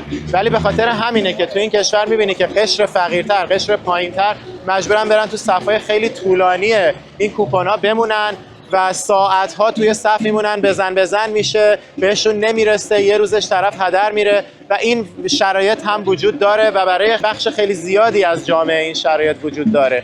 یعنی در کل اقتصاد یه جوریه که بعضیا ازش بهره میبرن، بعضیا بی بهره میمونن و همه در تلاشن که یه جوری کشور رو ببرن به سمت کپیتالیسم بیشتر و آزادی بازار بیشتر که از این شرایط در بیان.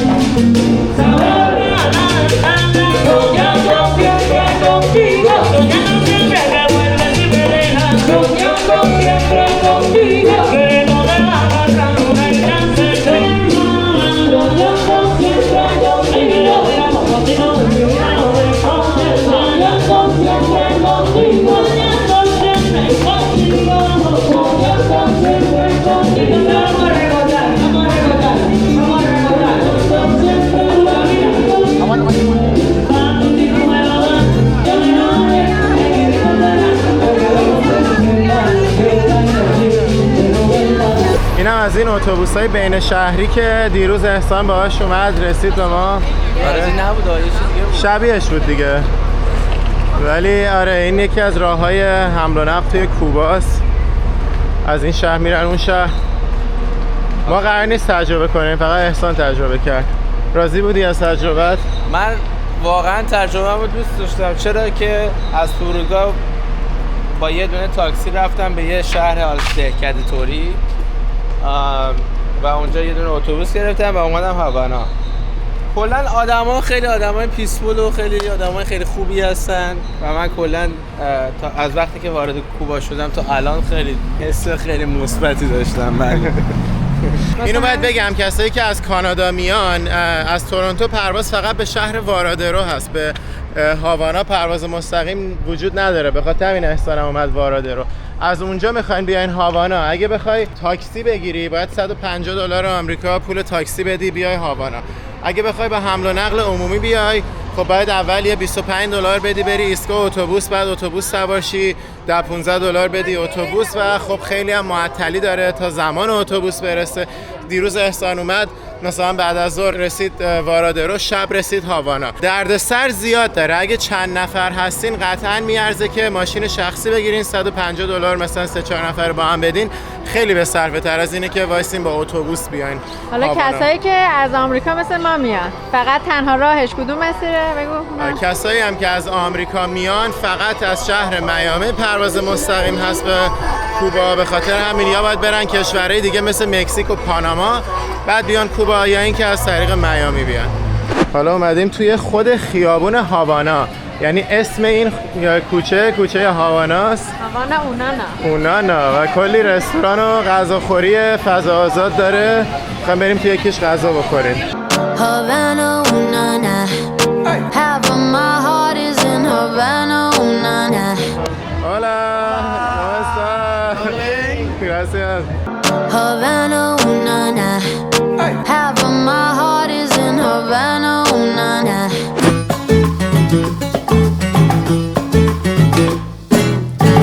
El son de Cuba traigo yo. Apúrense que el son llegó. جای همگیتون خالی. توی منوشون نداشت ولی من اول از همه چون بچه‌ها خیلی دوست داشتن درینک بخورن و من دیگه خسته شدم از درینک، گفتم که بستنی بگیرم. تو قهوه برام درست کردن با اینکه تو منو نداشتن و دیگه میریم برای آفوگاتو.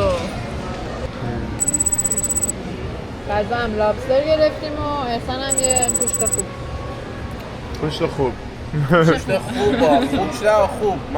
من حلال میخورم. گوشت حلال خوب. خب بچه قیمت غذای امروزمون شد 11250 پسوس برای 2 تا لابستر و یه دونه غذای گوشتی و یه بستنی قهوه و 2 تا موهیتو. حالا می‌خوایم این پولو بشماریم بهشون بدیم. به دلار 37.5 دلار.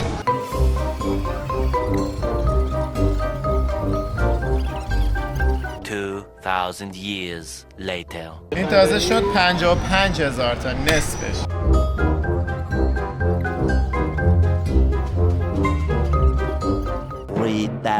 years later. خب 8600 تا داریم الان، پول کم آوردیم، حالا باید ببینیم بقیه‌اش رو چجوری بدیم. شد الان 8700. 8750. الان 2500 تا کم داریم. 7 دلار و 80 سنت کم داریم. یه 5 دلاری میذاریم روش. یهو 10 میذاشتی دیگه، 10 که داری. بقیه‌شو انعام میدیم. اوکی بیا. یه 10 دلار هم میذاریم روش. خب اینم از پول غذای امروزمون. Hola.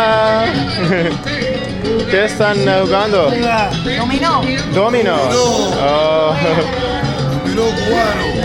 Domino cubano.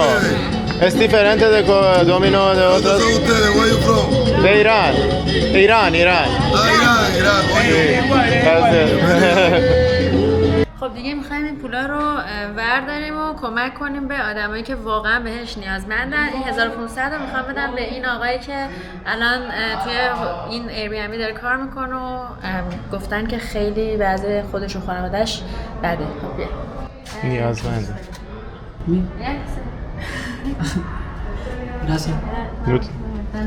Gracias. اصلا تعجب کرد، گفت من یه چیز جالبی که تو کوبا دارن استفاده میکنن این شیلنگای آبه. یعنی شامپو ندارن که بذارن، اینم شامپوی منه که آوردم، ولی شیلنگ آبو دارن، یعنی دمشون گرم. تو آمریکا که ما این صحنه ها رو نمیبینیم. اینم که افتاد.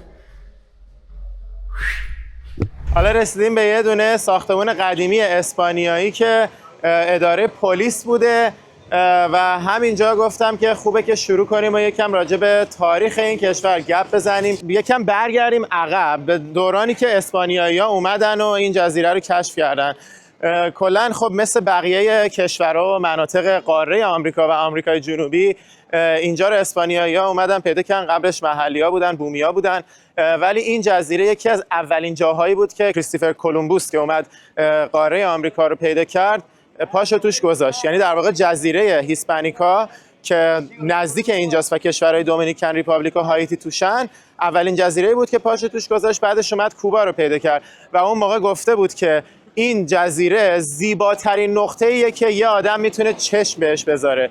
یعنی این قول معروف کریستوفر کلمبوس مونده، یعنی اینجا رو به عنوان زیباترین نقطه‌ای که تو دنیا دیده یاد کرده ازش و واقعاً هم بهشت بوده برای هر کسی که اینجا رو میدیده. تا قرنها به همین شکل بوده. اسپانیایی‌ها مدت‌ها کنترل اینجا رو به دست داشتن و جزء مناطق مثلا اسپانیای جدید بوده. توی مثلا اواخر قرن 19ام اوایل قرن 20م که این کشورهایی که مستعمره اسپانیا بودن داشتن سعی می‌کردن جداشن از اسپانیا، کوبا یکی از همون کشورهایی بوده که می‌خواسته از اسپانیا استقلال بگیره و همزمان با اینکه کوبا داشته، یعنی مردم کوبا داشتن با اسپانیایی‌ها می‌جنگیدن، فیلیپینی‌ها هم داشتن با اسپانیا می‌جنگیدن که استقلالشون رو بگیرن. اینو تو بلاگ فیلیپین راجع بهش صحبت کردیم. در واقع جنگ کوبایی‌ها با اسپانیایی‌ها و فیلیپینی‌ها دقیقاً همزمان بوده و آمریکا میاد توی هر جفت این جنگ‌ها دخالت میکنه و میگه که ما باید به این مردم بیچاره کمک کنیم که از این اسپانیایی‌های ستمگر جدا بشن. حالا خود آمریکا که دنبال منافع خودش بوده، از اون طرف میره به فیلیپینیا کمک میکنه استقلالشون رو بگیرن و بعد خودش فیلیپین رو میگیره و 50 سال فیلیپین مستعمره آمریکا بوده. از اون طرف به کوبایی‌ها کمک میکنه استقلال بگیرن از اسپانیا و بعدش بیش از 50 سال کوبا عملاً داشته توسط مثلا نیروهای تحت حمایت آمریکا کنترل می‌شده و توی اون بازه زمانی کوبا به تدریج شده بوده یکی از کشورهای خیلی پیشرفته به خاطر اینکه تحت حمایت آمریکا بوده. آمریکا بزرگترین شریک تجاریش بوده. تمام توریستای آمریکایی می اومدن کوبا، کلی آمریکایی‌ها سرمایه‌گذاری کرده بودن توی کوبا. الان وارادرو که آخرین ولاگی هست که تو سری ولاگای کوبامون می‌بینین، کلاً شده بوده یه منطقه توریستی که هتل‌های خیلی بزرگ زده بودن آمریکایی‌ها و بیشتر هم توریستای آمریکایی میرفتن اونجا برای تفریحاتشون، مخصوصا دهه 20 و 30 و اینا. خیلی اینجا اقتصادش رشد میکنه و همزمان بزرگترین تولید کننده شکر دنیا بوده و از همین طریق اقتصادش رشد میکنه، هم از طریق توریسم که بیشتر آمریکایی‌های پولدار بودن میومدن، هم از طریق تولید شکر و اینکه توی جنگ جهانی اول شرکت نداشته مثل آمریکا و به خاطر همین در حالی که کشورهای اروپایی همه اقتصادشون خراب شده بوده به خاطر جنگ جهانی اول، کوبا در کنار آمریکا شده بوده یکی از اقتصادهای برتر دنیا و توی همین شرایطی که کوبا اینقدر داشته رشد می‌کرده، همزمان اختلاف طبقاتی بیداد می‌کرده و این وسط به بهونه اینکه اختلاف طبقاتی اینقدر وحشتناکه، یه دیکتاتوری به اسم باتیستا دیکتاتور کوبا شده بوده، میاد کودتا میکنه، قدرت رو میگیره کلاً به دست و میگه که نه، نمیشه که کشور اینجوری بمونه، من باید درستش کنم. میاد کودتا میکنه، میگیره، ولی همین آدم حکومت نظامی خیلی وحشتناکی داشته، در این حال تحت حمایت آمریکا هم بوده، چون که آمریکا از طرفی میدونه که خب کوبا وضعیت اختلاف طبقاتی ایناش خوب نیست، ولی خب حالا دولتش با ما اوکیه و اقتصادش در مجموع خوبه، ما باهاشون هستیم. یه جوری بوده که آمریکا داشته از دولتی که میگفتن فاسده توی کوبا حمایت میکرده و همین باعث میشه که افرادی مثل فیدل کاسترو و چگوارا که میخواستن بیان اختلاف طبقاتی رو درست کنن، موفق میشن بیان مردم رو قانع کنن که ما باید انقلاب کنیم. فیدل کاسترو در واقع رهبر انقلاب کوبا بوده که شاید خیلی اسمش رو شنیده باشین و چگوارا کسی بوده که در اصل آرژانتینی بوده، پزشک بوده و به عنوان دانشجوی پزشکی به کشورهای مختلف آمریکای لاتین سفر کرده بوده و به این نتیجه میرسه که من خیلی دارم اختلاف طبقاتی میبینم، خیلی دارم تبعیض میبینم توی دنیا، من باید کسی باشم که اینو درست میکنم. یعنی اول رفته بوده پزشک بشه که بتونه به عنوان یه پزشک به دنیا خدمت کنه، بتونه به شرایط درمانی فقیرا رو بهتر کنه. اول هدف زندگیش این بوده، ولی وقتی میره فقر رو تو کل دنیا میبینه، میگه نه، من باید بیام مستقیم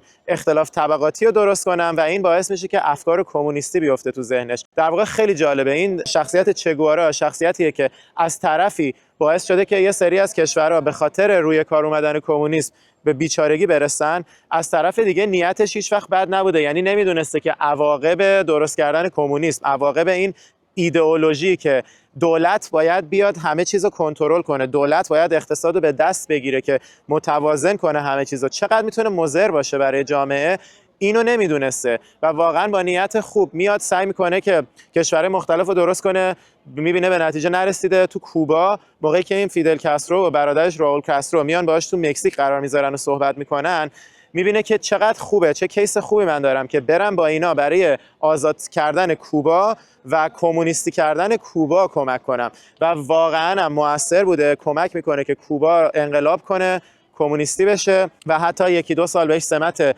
وزارت داده بودن، ولی اون سمت خوب خودش، شرایط زندگی خوب خودش رو میذاره کنار، توی کوبا نمیمونه، میره تو کشورهای دیگه آمریکای لاتین که همین کار رو تکرار کنه، ولی توی بولیوی به عنوان اغتشاشگر میگیرنش و اعدامش میکنن. یعنی خیلی زود تو سن 39 سالگی چگوارا اعدام میشه و شخصیتیه که هنوز با وجود اینکه عملاً توی بدبخت شدن کوبا موثر بوده، چون که نمیدونسته، چون که واقعاً با نیت خیر اومده این کارو کرده، هنوز به عنوان قهرمان تو کل دنیا میشناسنش.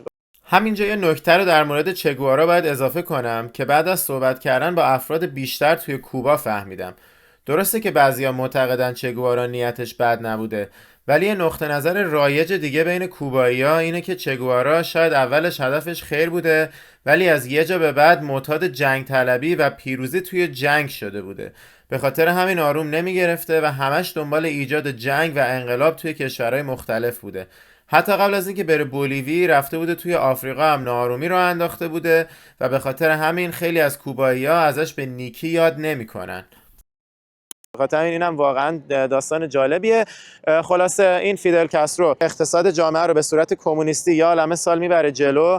اولا که وقتی که این اتفاق میفته، آمریکا که کاملا ضد کمونیستی بوده ارتباطش با کوبا قطع میشه و اینا میان تمام سرمایه‌گذاریایی که آمریکا توی کشور کرده بودن رو به دست میگیرن و میگن که هرچی آمریکا اومده مزرعه شکر اینجا بنا کرده، هرچی هتل بنا کرده برای توریسم، تمام این سرمایه ها رو از زیر دست آمریکایی‌ها کشیدن بیرون، گفتن نه اینا مال ماست، اینا سرمایه ملی ماست، شما به چه حقی هستن فکر می‌کنین اینجا ادعای مالکیت دارین.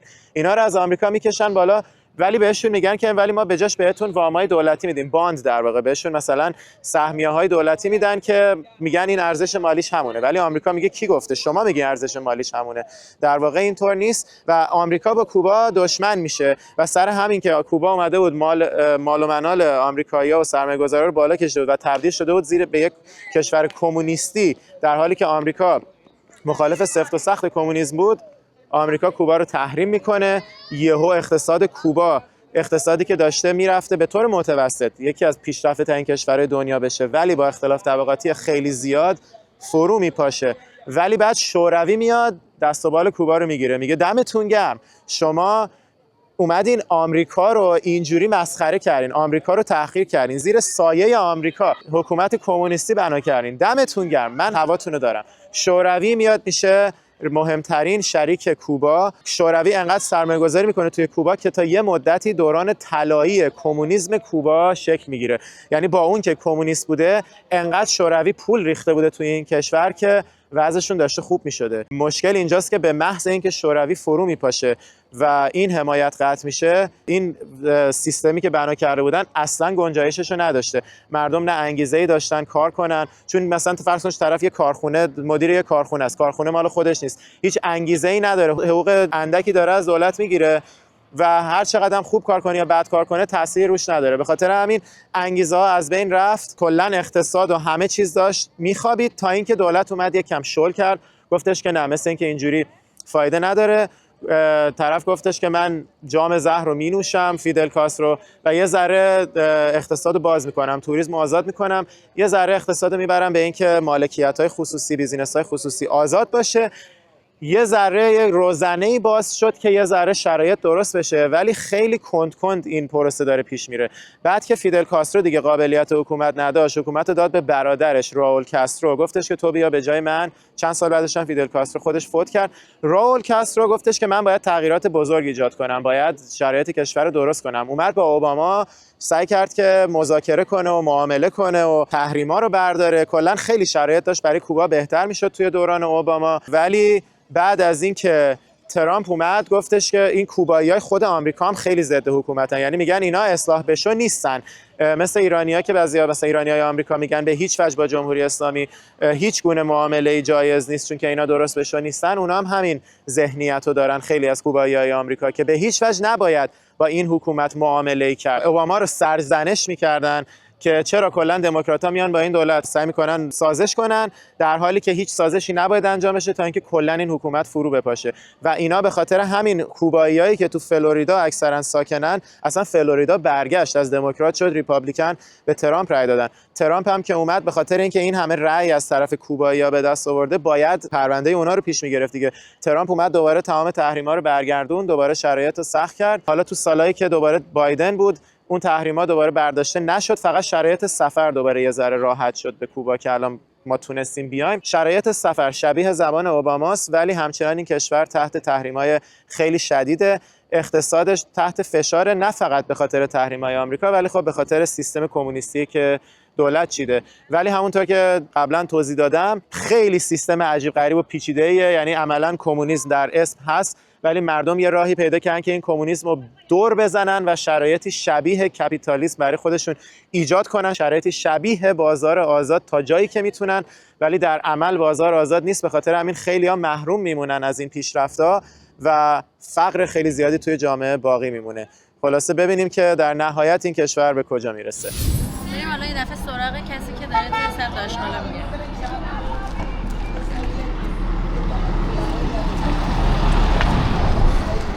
این قلعه‌ای که پشت سر من می‌بینید برمیگرده به زمان حکومت اسپانیایی‌ها که برای مقابله با دزدان دریایی ساخته بودنش. این چه دیوار بلندی هم داره، همینجوری تا اینجاها دیوارش میاد.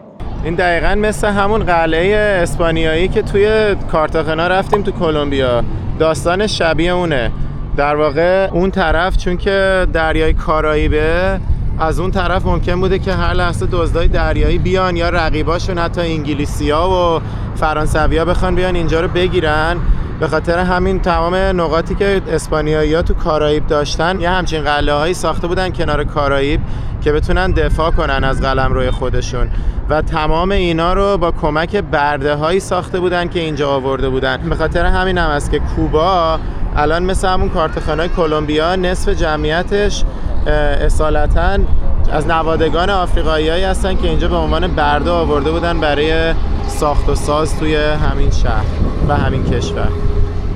خب امشب یه دونه فستیوال اینجا بهش میگن کارناوال که دقیقا همین کنار همین قلعه‌ایه که حسین داشت راجع به تاریخ کوبا میگفت و هنرمندان عزیز قراره بیان اینجا برامون نمایش داشته باشن. دارن تمرین میکنن. نفری هم 50 سنت بیشتر نیست ورودی به این کارناوال. چقدر باحال. 150 پزو. آره. اینا رو وای چه لباسایی. Hola. Hello. Hello. Son muy bonitas.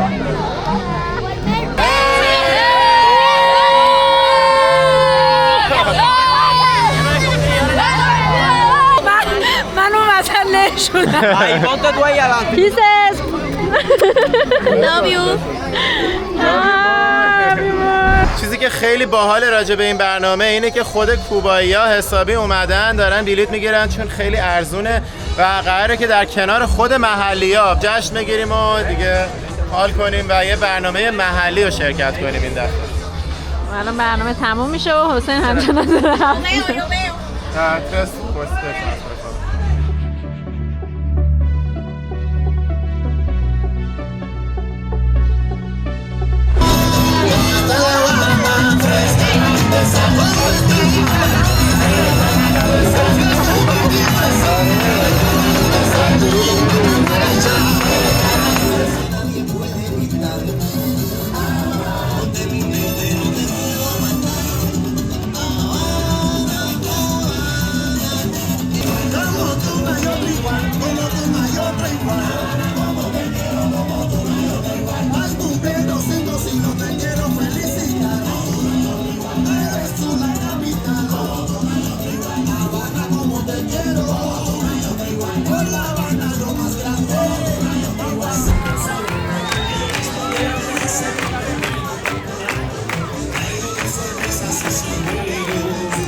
Por mi vida las cosas hacíamos de jugar y su mami le decía, ven y ayúdame a fregar. Dale para el hospital, que el doctor Sapo le recetó. Dale para el hospital, dale para el hospital.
su cielo azul, sus valles, sus ríos y sus lomerios quisiera escalar.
دیگه اومدیم بیرون، خیلی طول کشید، حدود 2 ساعت داخل این برنامه بودیم و الان قیمتش هست فقط 30 سنت. اینجا خوبه قیمت ها، قشنگ قیمت های محلی رو میتونیم بگیریم.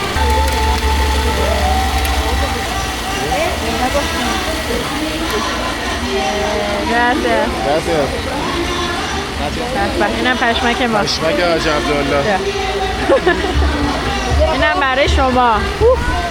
این سوپرمارکت خونگیه، تو خونه طرف همینجوری سوپرمارکت هم هست. و حالا اومدیم کلاب این هاوانا، یکی از کلابای معروفشه که خود محلی ها میان اینجا. رستوران هم داره، قراره غذا رو اینجا بخوریم. اسمش هست کارخونه هنر کوبایی. اینجا آیدی هم چک نکردم حتی.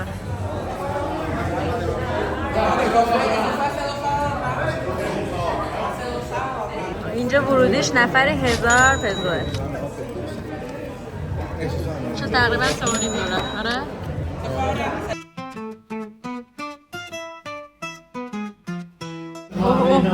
چقدر صف شد یهو.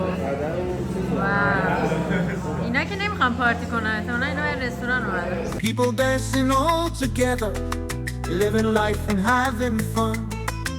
Cigar smoke in the twilight, scent of jasmine in the air. Drummers beat that heart's connection, every soul lays feelings bare.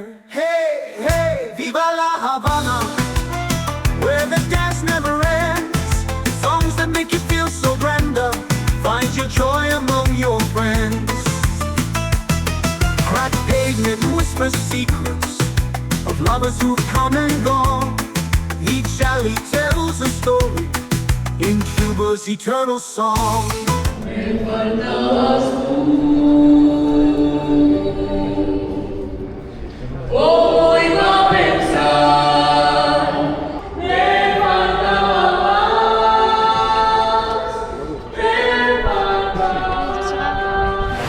رستورانش هم خیلی بامزه است.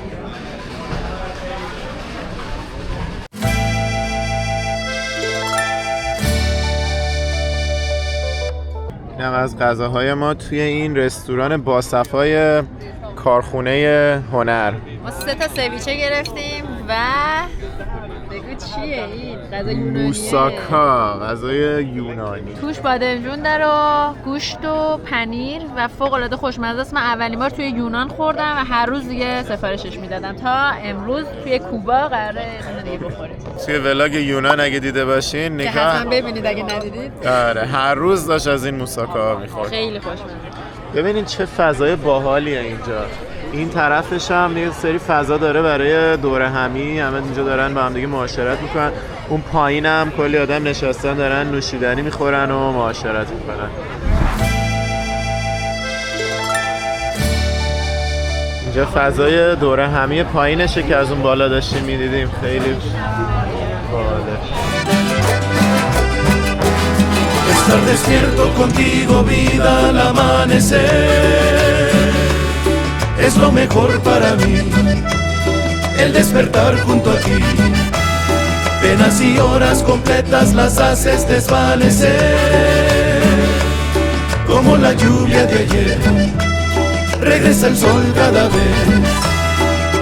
Siento mi amor. دارک پلیشه احتمالاً که توش دیسکوی چیزیه. این چرامون آقای دیسکو داره. حالا بریم ببینیم چه خبره. Dentro de mí quiero estar junto a ti, a donde vayas a estar, que sea pueblo o ciudad, si en el bosque o en el mar. Quiero estar junto a ti, a donde vayas a estar, sea París o Milán. حالا اومدیم نوشیدنی بگیریم. بعد دیدم دست خیلی از این نوشیدنی خوشگله با میوه ستاره‌ای. از یکی از این خانم‌ها پرسیدم که اسم این چیه؟ برام نمیشه بگم. مثلا خودت بگو. اسمش از دایکیری. 500 پزو. 3 تا گرفتیم. میشه تقریباً $1.75. اینا هم مال من و احسان. توش هم از این راما داره، رام کوبایی. Gracias.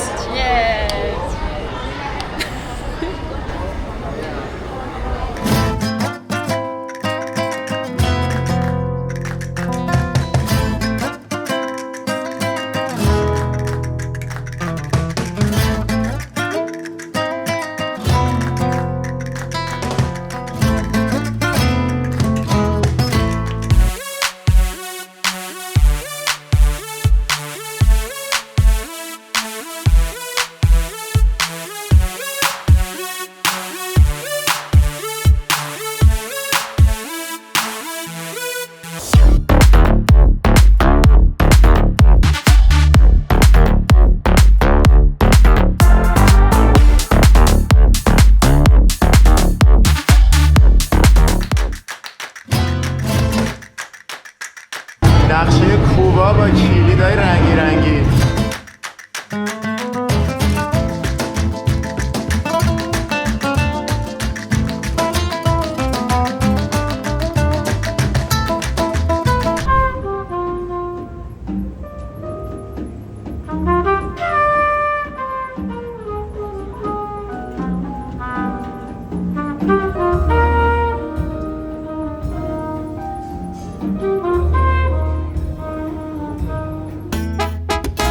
Meterle jonrons a los gringos, sabía que eso era lo mío.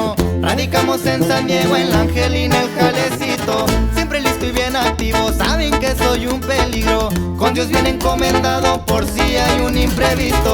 A mi jefe lo atoraron los gringos que son llamados.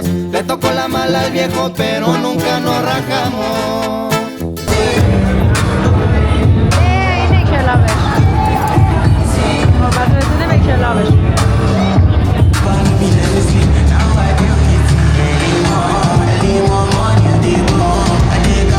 این دیگه چیه؟ دیوار شورتیه، دیوار مهربانی. شورتاتون رو میتونید اینجا آویزون کنید، هر کی نیازمند بود میتونه برداره ببره. حالا تفسیر نکنید، هنر شورتیه ولی واقعا این هم از هنر جدید اینه. نه باید همینجور نگرش داری، یه تخت بانک بده. جالبه. اینه ولی روشنه. برای کسایی که اهل هنر هستن درک میکنن. اما Who wrote my life? کی زندگی منو نوشته؟ کی سرنوشت منو که نوشته؟ این یکی خیلی درد داره.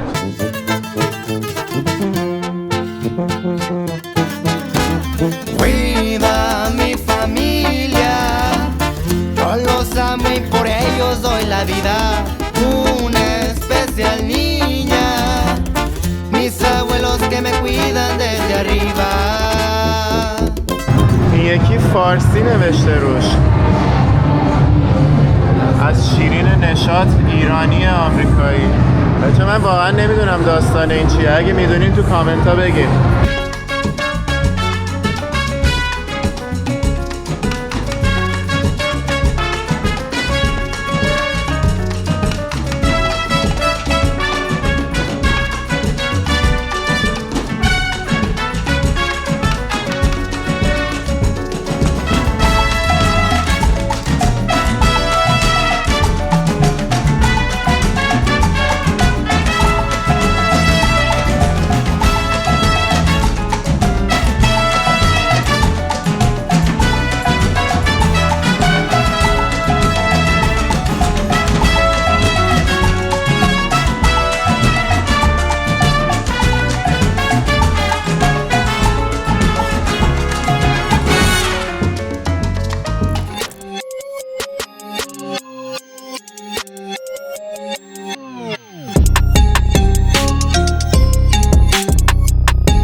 بگو حماسه ای به پا کن دوباره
ببین چه ماشین باحالیه. آره.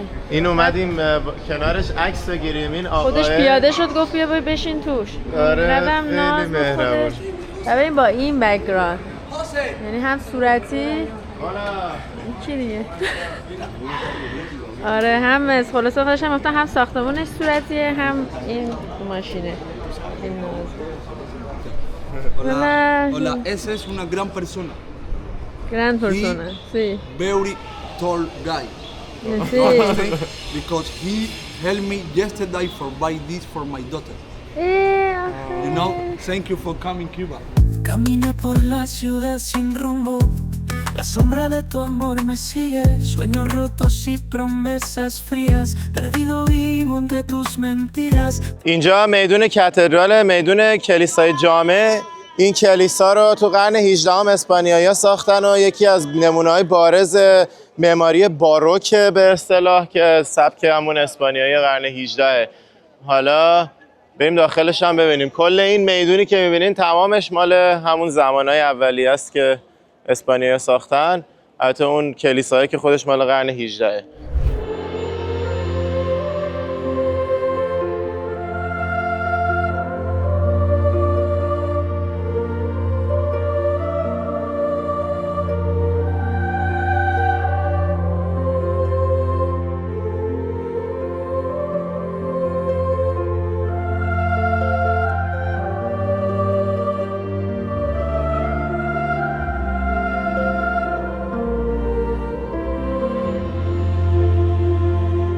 اینجا رو بهش میگن قصر رویال فورس هاوانا، یعنی قصر نیروهای سلطنتی، ولی امروز دوشنبه است بسته است نمیتونیم واردش بشیم. این قصر تو قرن 15 ساخته شده، حدود 600 سال پیش. بعد الان شده موزه لوازم جنگی آبی.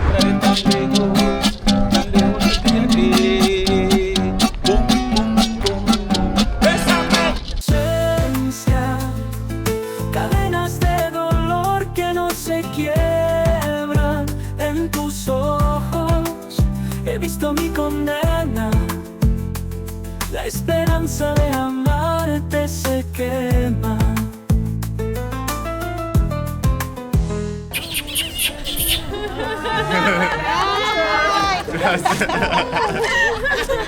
آقا نگاه کن چه بلایی به سر شوهر من آوردن. لپاشو ببین.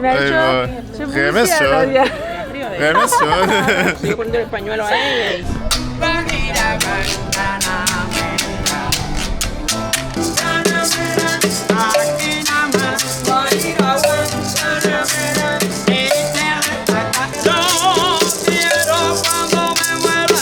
من یه شیرینی پزی خوشگل پیدا کردم، میخوام ببینیم توش چی داره برای خوردن و دیدن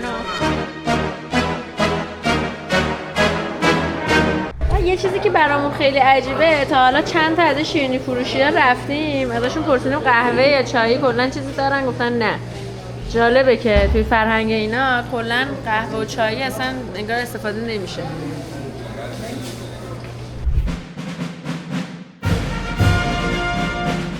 چقدر باحال. اینجا خیاط خونه است، همه دارن دور هم خیاطی میکنن. بیزینس محلی.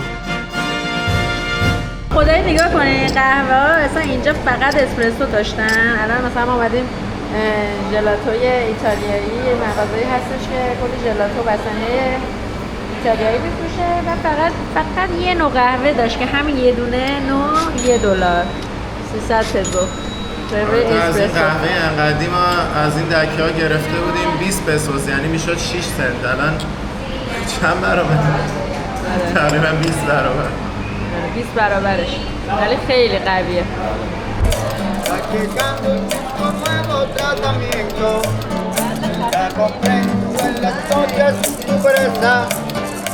A tu pues la infección de tus riñones, para el otro no te duele ni una muela, y hoy me cambia por sus nuevas inyecciones.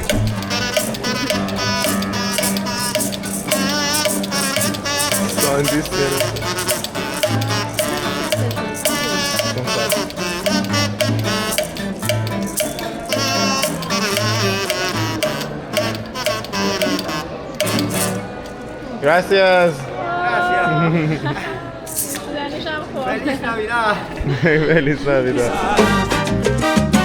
Sí, va a empezar la fiesta, chacho.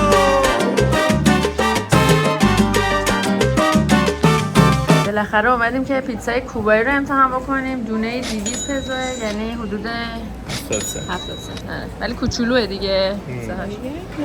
پیتزاش کوچولوه، اینا دست این کوچولو هم پیتزا هست.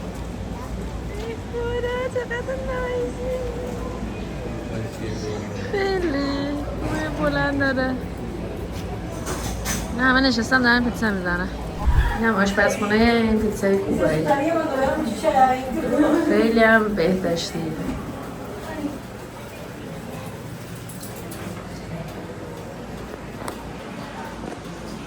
کاغذ زیرش عالیه. مثلا نامه دادگاه احضاری دادگاه برداشتن.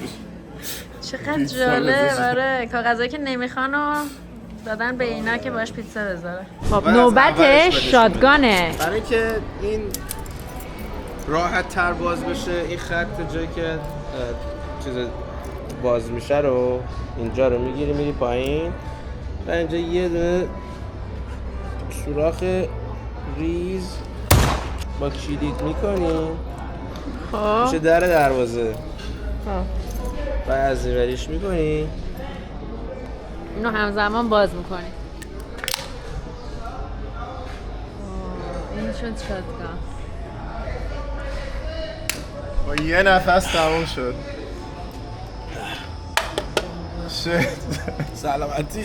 من میترکم اگه این کار بکنم.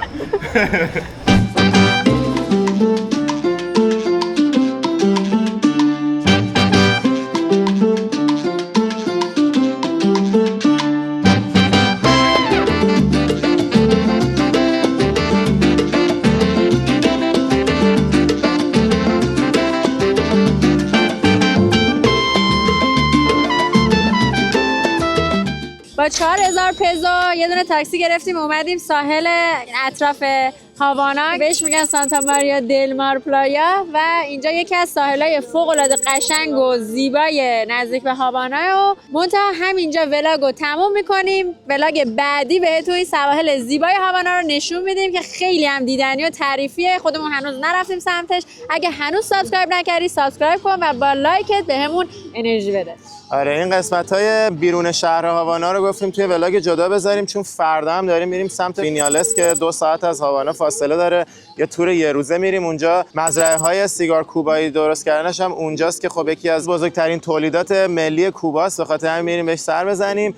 همه اینا رو می‌ذاریم تو ولاگ بعدی. فقط قبل از تمام کردن این ولاگ می‌خواستم یه چیز کوچولو راجع به تجربهمون توی شهر هاوانا از صحبت کردن با مردم بهتون به اشتراک بذارم. کلا همونطور که دیروز توضیح دادم اقتصادشون اقتصاد خیلی عجیبی داره. بعضیا تونستن راه خودشون رو پیدا کنن و به نسبت خوب زندگی کنن، شاید بیش از نصف جامعه نتونستن این کارو بکنن.